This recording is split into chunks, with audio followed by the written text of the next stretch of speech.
네, 남부지방에 기록적인 폭우로 피해가 속출한 가운데 경기 북부에 호우경보가 내려지는 등 내일까지 수도권에 최대 200mm가 넘는 극한 호우가 예상돼서 긴장감이 높아지고 있습니다.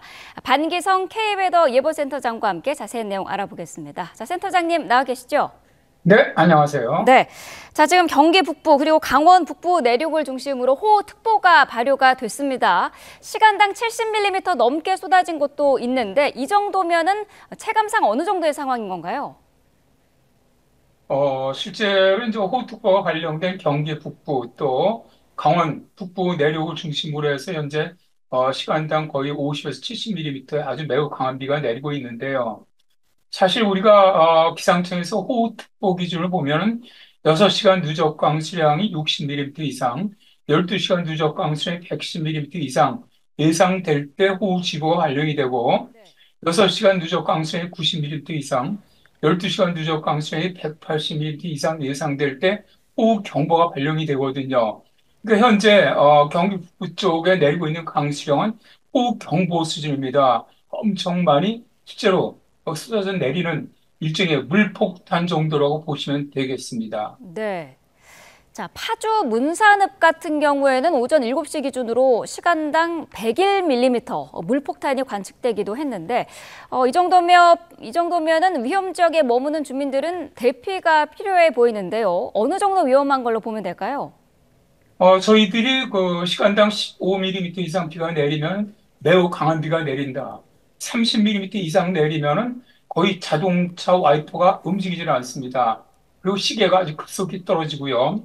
저 같은 경우는 이제 시간당 50mm 정도까지는 봤습니다. 그때 보니까 이 시계 거리가 10m가 되지 않고요. 낮이었는데 완전히 캄캄해집니다. 네. 그래서 이 완전히 물폭탄 같이 쏟아져 내리는데 사실 시간당 100mm는 저는 보지는 못했지만은 거의 좌우 분간이 되지 않고 아, 그냥 뭐 하늘에서 그냥 폭탄이 쏟아져 내리는 이런 정도라고 합니다. 실제로 우리가 그 하루 동안 200mm 비가 내린다 이것도 무섭지만은 사실 가장 무서운 것이 짧은 시간에 얼마나 집중해서 비가 내리냐가 더 무섭거든요. 왜냐하면 사실 시간당 100mm 이상 내리면은 우리나라 어느 곳에서도 이 물이 빠져나갈 수가 없습니다. 네. 따라서 이제 급격히 이제 범람 또 침수가 이루어지고요. 또 산사태가 발생을 합니다. 따라서 이렇게 폭우가 발생하는 지역에서는 특히 저지대 지역이라든가 하천변, 혹은 산사태나 축대 옹벽 위험한 곳 이런 곳에 그 거주하시는 주민들은 빨리 대피하시는 것이 가장 좋습니다. 네.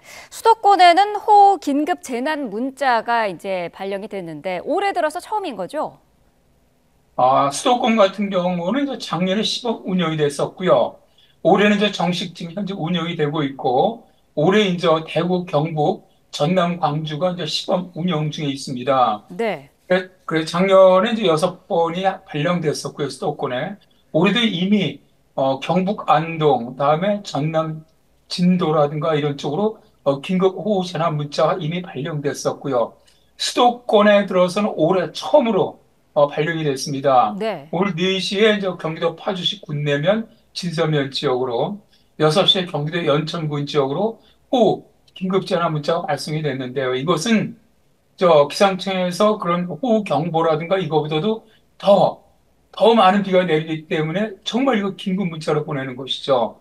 그래서 내리는 조건이 시간당 50mm 이상, 3시간에 90mm 이상 조건과 1시간에 최대 72mm 이상의 비가 내릴 때 긴급 호우 재난 문자를 발송을 하게 돼 있습니다. 네. 오늘 경기 북부 같은 경우는 시간당 70mm 이상의 호우가 쏟아졌기 때문에 긴급 호우 재난 문자가 발송이 된 것이죠. 이렇게 긴급 호우 재난 문자가 발송이 되면 어떻게 좀 행동을 하는 게 좋을까요? 일단 이제 가장 먼저 운전자들입니다. 운전하시는 분들 일단 운전을 중지하는 것이 가장 좋습니다. 네. 그런데 이제 만일 뭐 꼭 정말로 이런 운전을 해야 한다면은 침수구역, 그다음에 우려구역은 좀 피하셔서 운전을 하셔야 되고요. 저단 기어로 그냥 운전을 해야 되고 타이어 높이가 3분의 2 이상 차오르게 되면은 그냥 차량을 놓고 대피하시는 것이 좋습니다. 그리고 건물 내부라든가 지금 집에 거주하시는 분들은 일단 창이나 이 문 같은 걸 다 닫으시고 네. 외출을 자제를 하고 TV나 인터넷 뭐 이런 걸 이용을 해서 꼭 기상 상황을 계속 수시로 확인하시는 것이 좋고요.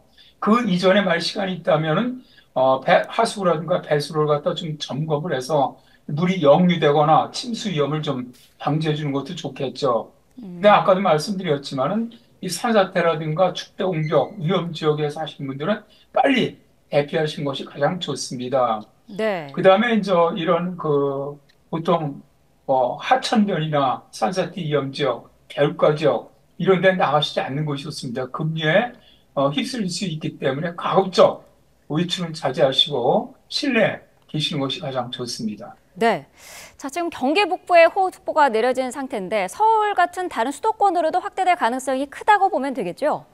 그렇습니다. 현재는 서울 북쪽이죠. 경기 북부, 그다음에 강원 북부 쪽, 서부 쪽으로 현재 호우특보가 발령돼 있는데 이게 오늘 오후서부터 비구름이 다시 내려옵니다. 네. 서쪽부터 들어오면서 그래서 오늘 밤부터 또다시 내일 새벽 사이에 수도권 지역으로는 최대 200mm 이상입니다.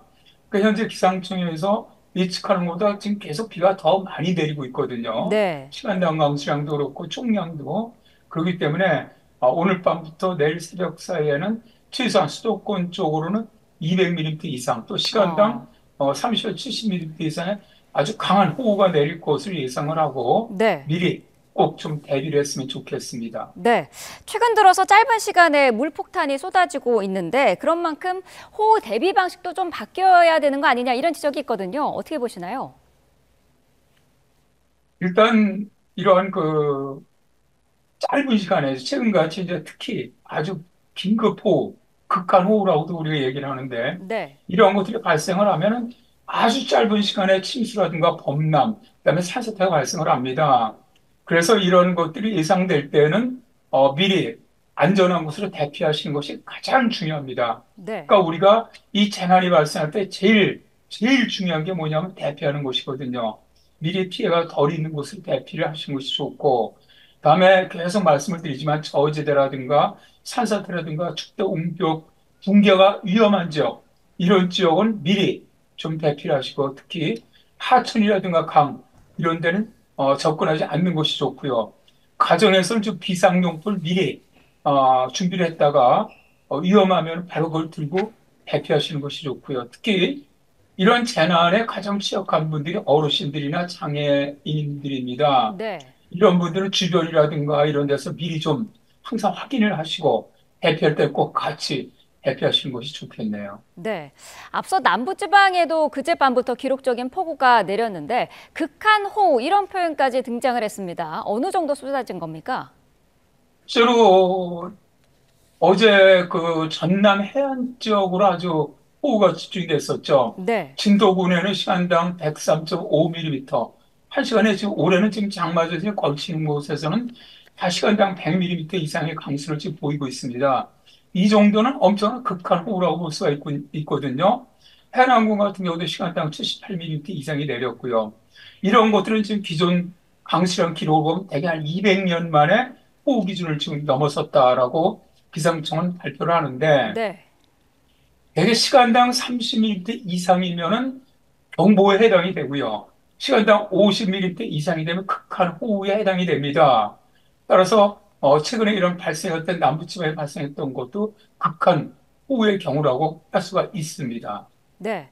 이례적으로 좀 많은 낙뢰도 동반이 됐다고 하던데 이거는 어떤 이유가 있을까요? 실제로 거의 뭐 4천 회 이상, 그러니까 거의 1년 동안 남해안 지역에 발생할 수 있는 낙뢰의 수가 실제 하루에 발생을 한 거죠. 그러니까 정말 네. 이례적으로 발생을 했는데 이렇게 날대우가 많이 강하게 발생을 하기 위해서는 굉장히 강력한 거대 정란울이 만들어져야 됩니다. 그러니까 그 얘기는 뭐냐면은 실제로 남쪽에 아주 고온다습한 공기와 북쪽에서 내려온 찬 공기, 북쪽에 찬 공기가 내려왔었거든요. 이 두 공기가 부딪히는 곳에서 대이불안정이 초강력으로 발달한 겁니다. 네. 아주 강력해지면서 초거대가 정란울이 만들어지다 보니까 강력한 뇌우가 계속 쉬지도 않고 발생하게 되는 것이죠. 네. 자, 뇌우에 대한 준비도 좀 해야 될 것 같은데요.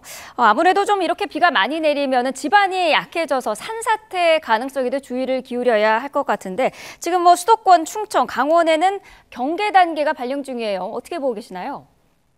지금 뭐 사실 이제 전국적으로 다 비 많이 내려서 땅에 이미 이런 물이 다 차 있는 상태입니다. 네. 그래서 이제는 조금만 비가 와도 산사태가 아주 상당히 많이 발생할 수 있는 그런 상태거든요. 특히 이제 최근에는 이런 일반적인 산사태보다 토속류 산사태라는 것이 많이 발생을 하는데요. 토속류 산사태는 비가 집중적으로 이 극한 호우가 내리게 되면 산에서부터 그대로 홍수가 납니다. 산홍수라고도 부르는데 네. 그렇게 되면서 산 위에 있는 바위라든가 토속을 그대로 쓸고 내려와 버립니다. 그러니까 작년에 발생했던 예천 산사태 같은 경우 그때 음. 사상자가 거의 한 50여 명이 이르렀었는데 네. 그런 산사태라든가 2011년에 우면산 산사태 같은 것들이 바로 토속류 산사태입니다.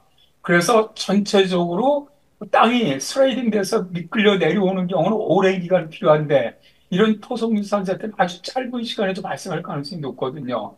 그래서 이러한 지역에서는 산림청이라든가 지자체에서 미리 좀 확인하시고 그런 토속 산사태라든가 아니면 일반 산사태가 발생이 예상되는 지역의 주민들은 좀 미리 대피시키는 것이 가장 좋을 것으로 보입니다. 네.